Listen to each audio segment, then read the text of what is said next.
Il était sur le point de devenir prêtre, mais le chien voit quelque chose d'inhabituel, en lui et interrompt la cérémonie lors d'une messe dirigée par le père Richard.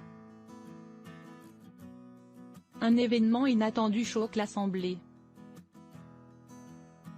Samson, un chien renifleur de drogue amené à l'église par l'un des paroissiens, se met à aboyer sans cesse. La perturbation conduit à des accusations, à la peur et finalement, à une demande de retrait de Samson de l'église. Mais lorsque le chien continue d'aboyer contre le père Richard, la congrégation devient méfiante et accuse le prêtre de cacher des substances illégales. Alors que le soleil passe à travers les vitraux de l'église, la messe dominicale venait d'atteindre son apogée. La congrégation était enveloppée dans un calme éthéré et serein. Le père Richard, avec sa voix de baryton, prononçait un sermon sur la compassion lorsqu'une interruption inattendue a brisé le silence.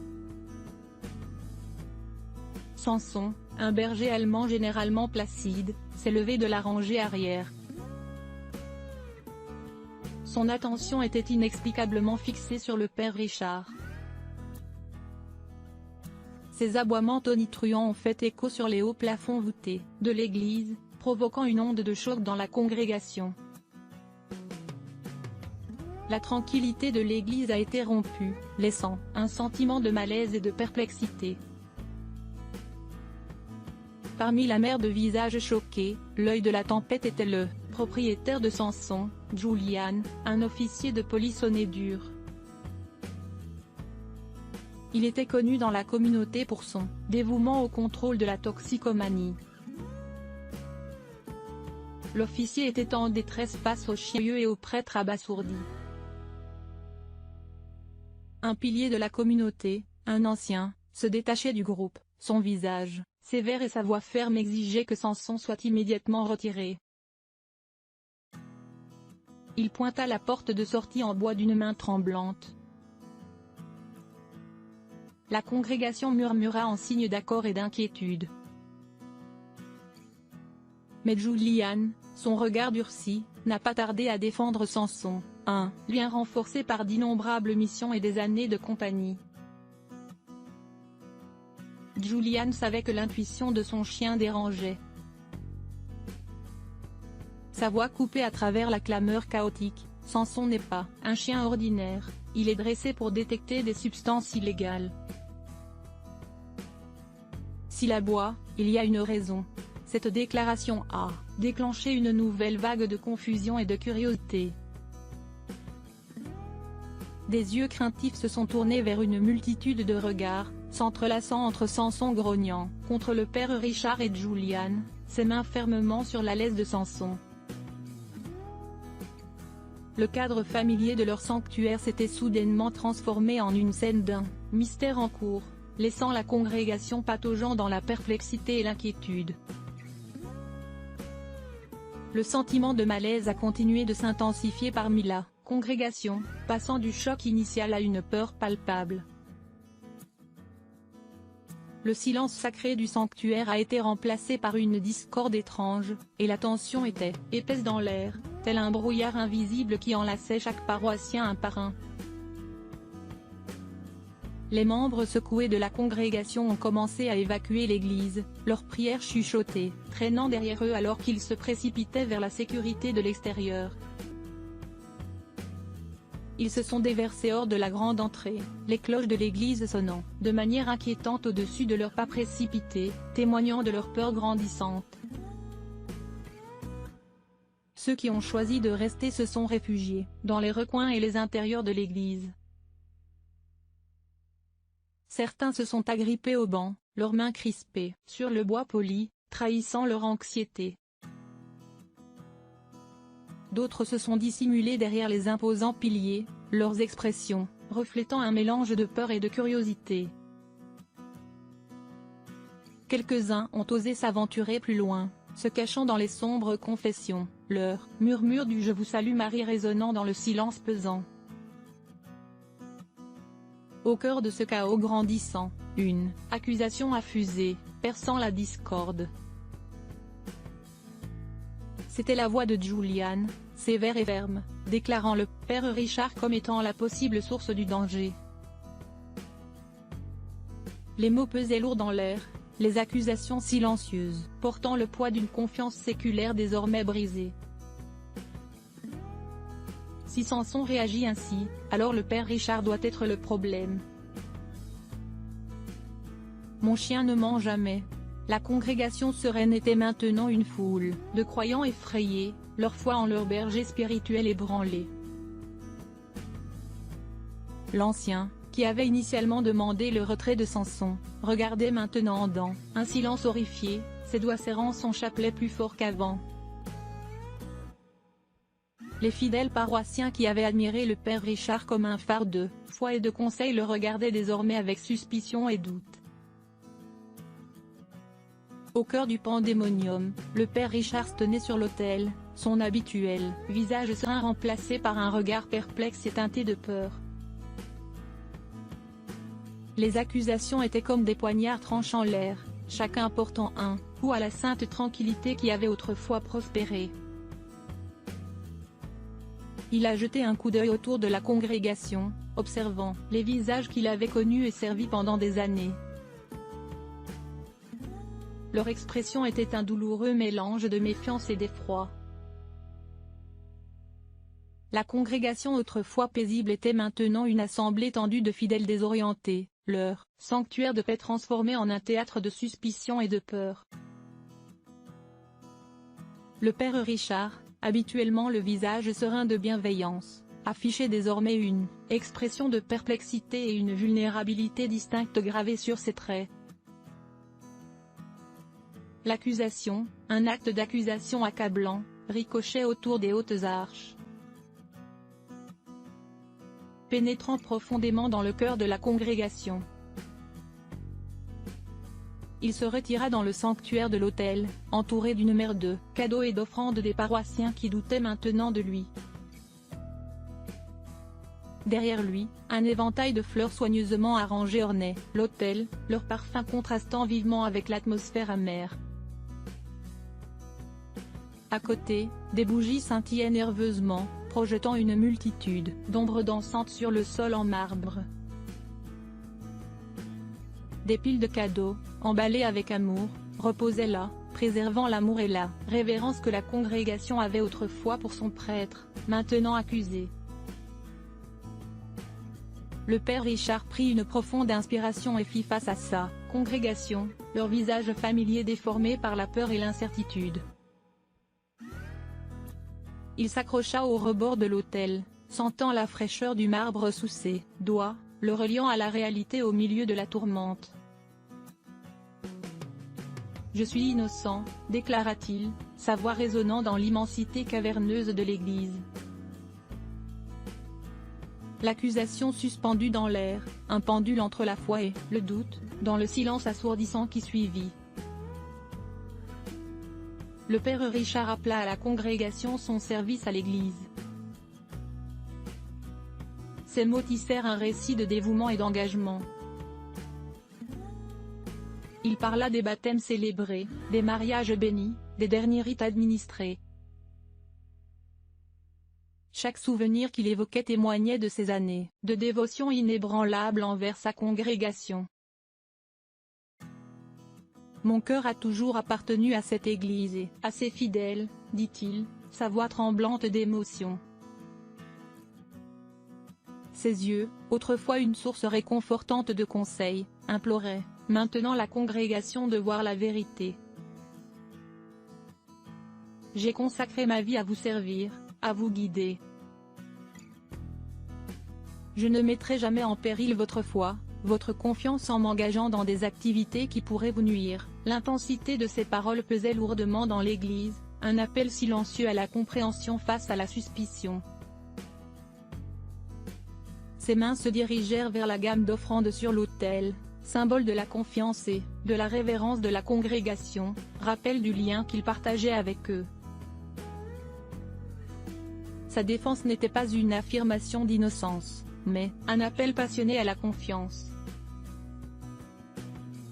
La congrégation regardait l'église autrefois bruyante, maintenant étrangement silencieuse. leur visage reflétant un tourbillon d'émotions, incertitude, doute, peur et espoir. Les accusations portées.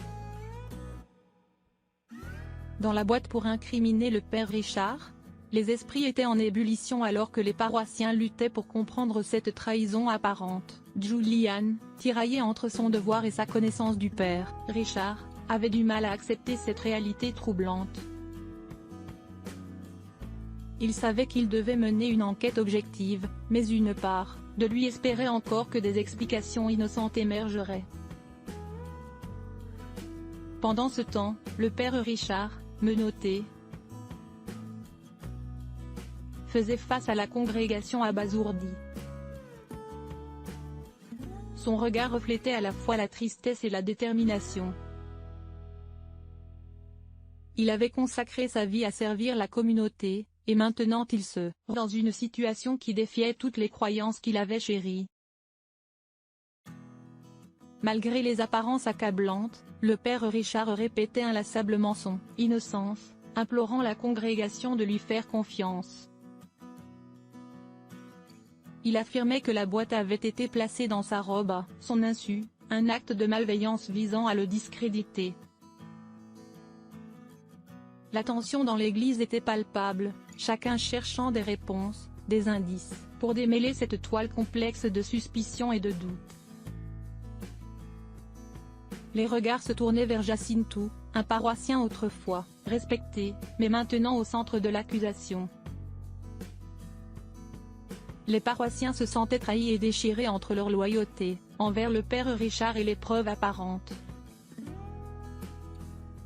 Les questions tournoyaient dans leur esprit, remettant en question les fondements même de leur foi et de leur confiance. La scène dans l'église resterait gravée dans la mémoire de la congrégation pour toujours. C'était un test de foi, un défi à leur croyance et une épreuve qui pouvait changer irréversiblement la dynamique de leur sanctuaire sacré.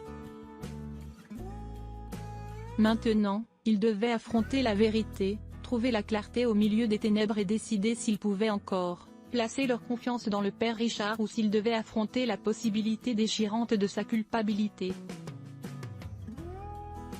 La congrégation se tenait là, telle une mère en proie à la tempête, attendant des réponses et cherchant des réconforts spirituels pour guider leurs pas incertains dans cette épreuve qui mettait à l'épreuve leur foi et leur unité.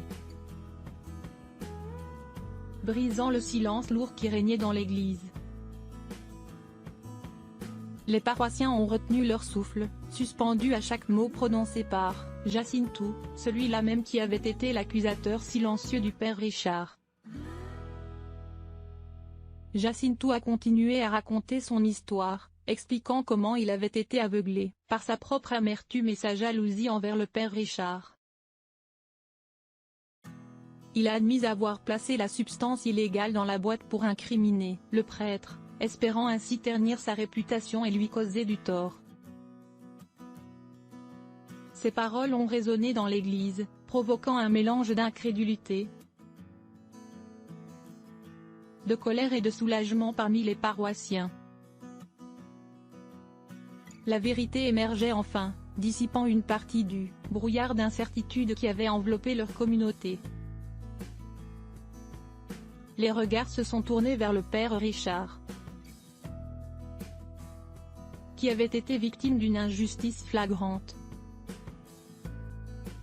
Ses mains menottées, son visage marqué par la détresse. Il était l'incarnation de la trahison subie. Mais alors que Jacintou avouait ses méfaits, une lueur d'espoir s'est rallumée dans le cœur des paroissiens. La confiance en leur prêtre bien-aimé a commencé à se rétablir, les fondements de leur foi retrouvant leur solidité. Les paroissiens ont compris que cette épreuve avait révélé à quel point leur engagement envers leur foi était important. Ils se sont rassemblés, offrant leur soutien et leur pardon au père Richard, qui avait enduré une épreuve douloureuse, mais qui avait été injustement accusé. Dans l'église, un processus de guérison a commencé. la communauté a renoué avec sa décision, renforçant les liens qui les unissaient. Ils ont appris la valeur de la confiance mutuelle et la nécessité de remettre leur sort entre les mains de forces plus grandes qu'eux. Le père Richard, libéré des accusations qui pesaient sur lui, a continué à guider sa congrégation avec compassion et sagesse. L'Église, une fois plongée dans l'incertitude, est devenue un lieu de réconciliation et de renouveau, un endroit où la foi et l'amour ont triomphé des ténèbres. Et ainsi, la congrégation a traversé cette épreuve en se souvenant que même au milieu des tourments et des doutes, la lumière de la vérité et de la rédemption peut briller à nouveau, rétablissant la paix et la force de leur communauté spirituelle. Alors que la congrégation se tournait vers l'avenir, avec un renouveau d'espoir et de détermination, les paroissiens ont compris que la foi était un voyage parsemé d'obstacles et de défis, mais que la force de leur communauté résidait dans leur capacité à se soutenir mutuellement et à trouver la rédemption dans la compassion et le pardon. Dans les jours qui ont suivi, l'Église a entrepris un processus de guérison collectif. Des discussions ouvertes et honnêtes ont eu lieu, permettant aux paroissiens de partager leurs sentiments et leurs préoccupations, mais aussi de trouver des moyens de reconstruire la confiance mutuelle. Le père Richard a joué un rôle central dans ce processus, offrant un leadership inspiré par sa propre épreuve. Il a travaillé en étroite collaboration avec la congrégation pour renforcer les mesures de sécurité et de vérification au sein de l'Église, garantissant ainsi la transparence et la confiance. La communauté a également cherché à aider Jacinto à se réhabiliter, reconnaissant que même si son acte était répréhensible, il était possible pour lui de trouver la rédemption et de contribuer positivement à l'Église et à la société. Avec le temps, les cicatrices de cette période sombre ont commencé à guérir, laissant place à une compréhension plus profonde de la fragilité de la foi et de l'importance de la vigilance et de la bienveillance mutuelle. La congrégation a renforcé ses liens, trouvant la force dans l'unité et le partage de leurs expériences. La réconciliation et la rédemption sont devenus des thèmes récurrents au sein de l'Église, rappelant à chacun que même, au plus profond de la trahison et du doute, la possibilité de guérison et de transformation reste présente. Ainsi, l'Église a émergé de cette épreuve avec une foi renouvelée et une volonté plus forte de préserver et de protéger les valeurs qui les unissent. Les paroissiens ont trouvé la force de regarder vers l'avenir avec espoir, sachant que même dans les moments les plus sombres, la lumière de la vérité et de la rédemption peut éclairer leur chemin. Et tandis que l'histoire de cette journée tumultueuse restait gravée dans les mémoires de la congrégation, elle servait également de rappel constant de la force et de la résilience de leur foi. Ils étaient déterminés à poursuivre leur voyage spirituel ensemble, en s'appuyant sur les enseignements de compassion, de pardon et de réconciliation qui avaient émergé de cette épreuve.